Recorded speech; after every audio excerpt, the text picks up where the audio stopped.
For us here in Modena, this isn't just bread. It is our breakfast, our lunch, and our aperitivo with friends. Mastering this one recipe doesn't just give you bread. It unlocks an entire way of eating. So I'm making you a promise. You're about to go from buying focaccia to mastering it. And you will never, ever look back. Let's begin.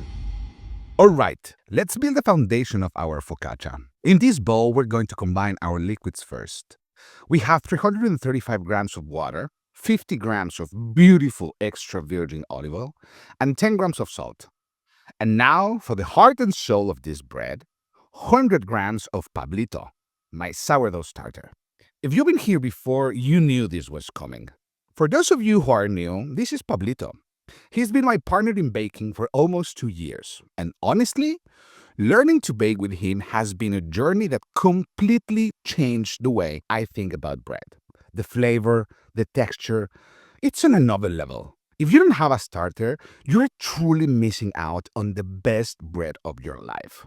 I'm not kidding. You can make your own, like I did with Pablito, or just walk into a good local bakery. Ask them for a little bit of their starter. I promise, most bakers are passionate people who love to share. But look, if sourdough is not your thing today, this is completely fine. You can still make an incredible focaccia. Just use one of these instead. Choose one and you're good to go. Now, give that all a quick mix.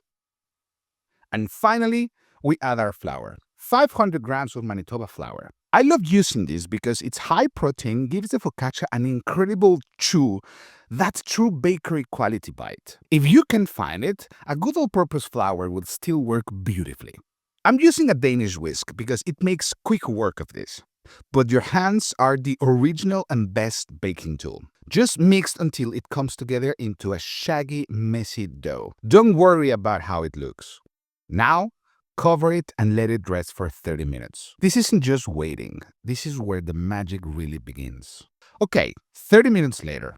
Look at this. The gluten has already started to form all on its own. Now we build strength. We're going to do a series of stretches and folds right here in the bowl.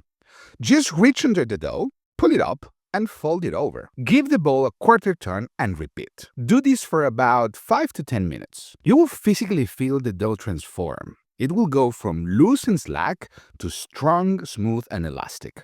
You're teaching the dough how to hold all those beautiful bubbles we want later. It's amazing. Now, for the first fermentation and my single best tip for perfect bread. You want the dough to grow by about 75 to 100%. But how can you possibly tell inside a bowl? It's a guess. And guessing is how you get flat, sad, and over-fermented focaccia. So we use a secret weapon, the dough spy. Take a small piece of your dough and pop it into a small straight-sided glass. Pat it down and mark the starting point. This little jar is now your spy. It tells you exactly what's happening inside your main dough. It removes all the guesswork.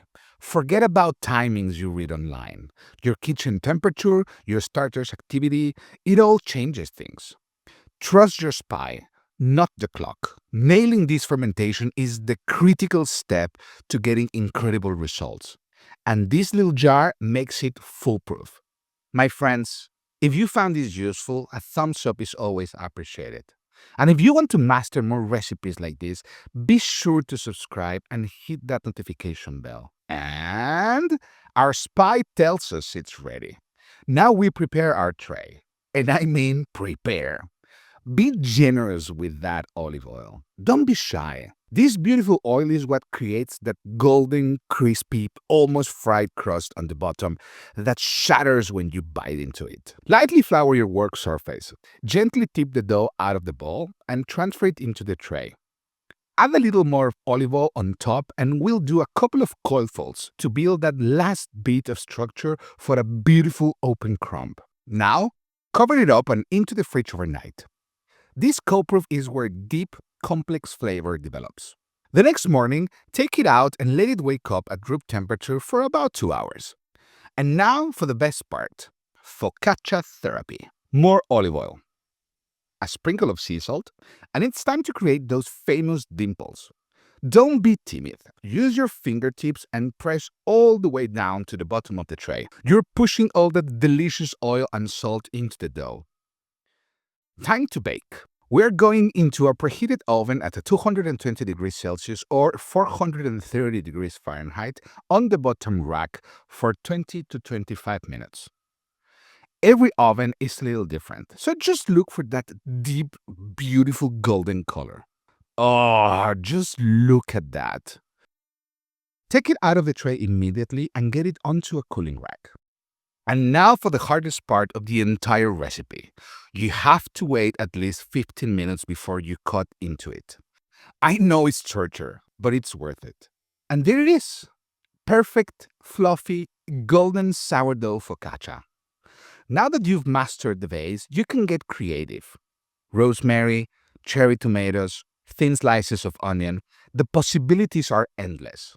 Now, I have a question for you.